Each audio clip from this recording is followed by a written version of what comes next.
Could you just explain the organization and what you do here? Oh my, okay. We train dogs, Great Danes, for people with mobility problems, balance problems, people with Parkinson's, MS, cerebral palsy, and guys coming back from the war who had one leg or another blown off. Mm-hmm. They do a tremendous job. We have on the property today probably 70 dogs, and it's quiet, isn't it? Yeah. Please make note of that. People say they bark all the time. Well, they don't. They're quiet dogs. Mm-hmm. They're great big lazy dogs. But they work beautifully as service dogs. Mm-hmm. I don't know whether you're familiar with Bella and George from Woburn. No. Little girl, she weighs 48 pounds, and the dog weighs 150. Wow. And she is out of a wheelchair and walking. Great. Wow. And she's just one. We have had 4 young kids now that we've gotten out of wheelchairs. Mm-hmm. We have a total of about 150 dogs out working, but the rest are with adults. Mm-hmm. We had kind of planned on adults to begin with, particularly veterans.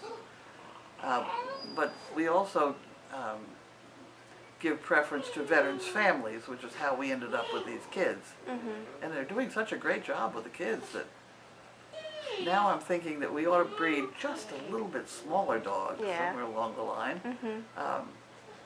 Our ideal dog is about 32 inches tall, weighed about 150, 160 pounds. Okay.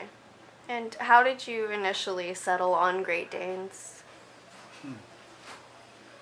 Well, I used to provide animals for commercials, movies, and television. Did you know that? No. Yeah, I was the provider of the animals for the industry in the New England area, and I just got too old. I was crossing the Mystic Tobin Bridge one morning at 4 o'clock in the morning with 15 roosters in the car, and I thought, wait a minute, I'm getting too old for this. I'm now 80. Wow. So I decided I had to do something else, and at that point, for one reason or another, the Department of Agriculture had come in here and insisted that I put in a certain kind of fencing, which I did. And at that point, my stud dog jumped that damn fence. It had the kind with the bar at the top. He got his feet over, and he got out and bred 3 females in one afternoon. So 63 days later, I had 23 Great Dane dogs, puppies. Wow. And there's not a great market for Great Danes, so until now. And then I'd always wanted to get into training for the seeing eye, but that just hadn't worked out in my life. But I figured 23 Great Danes, I better do something. My father had Parkinson's, and I had a friend with MS, so I kind of put together some dogs to help with those people, and it has flown. We have been awarded #1 Service Dog of the Year in 2015 and the #1 Working Dog in 2016, and both are with small children. Great. That have them up on their feet walking. It's wonderful. Yeah. And how do you train your dogs? Yeah. In a nutshell, 25 words or less. We start at 3 weeks. Okay. We are very peculiar. We start at 3 weeks, and we start by spoon feeding them. We just have the whole litter sit in front of us, and we feed one after another. We get them used to coming when they're called.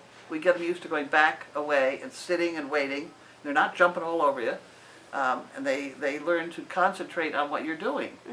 And that starts it. Okay. And what tasks do you train them to do? The balanced dogs are pretty much they have to watch your feet and match your stride pretty well. Parkinson people will run 3 steps and go backwards 1 and over sideways another, and the dog has to follow all this very carefully. Going up and down stairs is a big issue.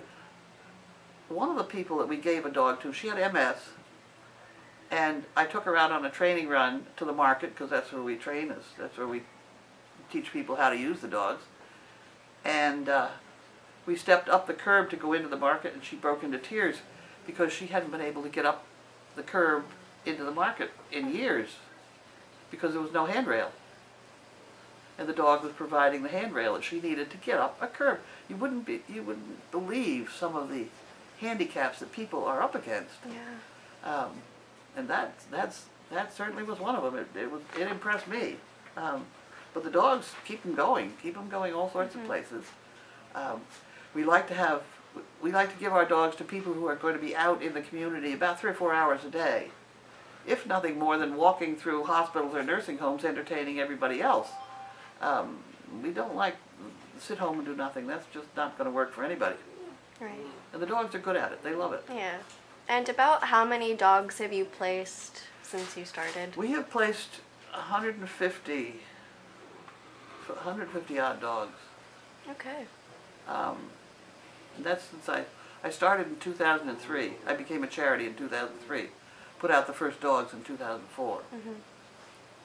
And I used to be doing it just by myself. Right. We now have 3 trainers, and I don't do anything except sit around and talk.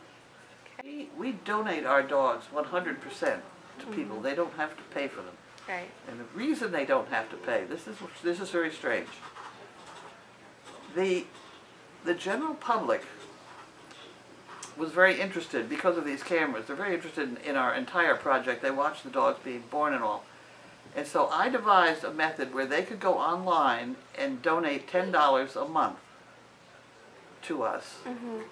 And for that, we have so many people doing that now that we get $20,000 a month It's amazing. from that silly, it's called chicken bricks that we sell. And the chicken bricks, they have a number, you're buying a number, and then once a month, the first Sunday of the month, we take all those numbers and put them on a table and put out some chickens. Wherever the chicken shits becomes a member of the Shat-Upon Society of Ipswich. And they get a certificate signed by me that they can put on the wall, and it's all very scientific. But it's $20,000 a month, which pays our payroll. Yeah. And without that, we would not be. Right. We do have some very good grants, one of them from the explore.org. They're the ones that own these cameras. You can go to explore.org and watch elephants drinking water in Africa or birds hatching eggs in Alaska. There are hundreds of cameras all over the world, and it's totally commercial free. They're one of our biggest sponsors. The Cummings Foundation around here has been wonderful to us, and there are several that have kept us going. Mm-hmm. And as long as they keep us going, we can continue to give these dogs free of charge to people.